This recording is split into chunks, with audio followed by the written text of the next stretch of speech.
Hey guys, so quick question, like quick answer for you. If you have the EA is not sending verification code, or like the origin is verification code not sending, and someone wrote it here. I was having the same issue. Then I thought to check my block list. EA was on there. I unblocked and asked for another email and immediately got one. To anyone else in the future that sees this, try checking our block list. And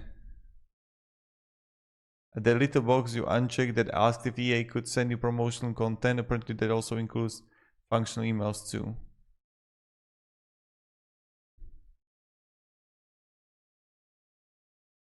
So yes.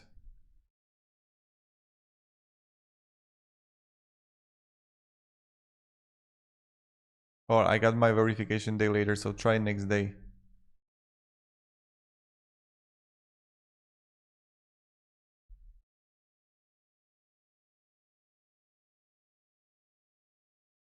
And you see right here, go to outlook.com and sign to your email. Click into the settings cogwheel to open settings.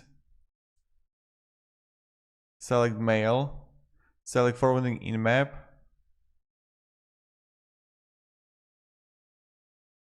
And here you can just like follow this guide here. Maybe it's going to help too. So finally, I searched up the super old emails from EA that has been sent to my email address and copy pasted the email and then emailed EA myself. That seemed to reset the system and I was able to receive emails from EA. So this is something that you want to do. Then maybe it's just like blocked. So have a great day and goodbye.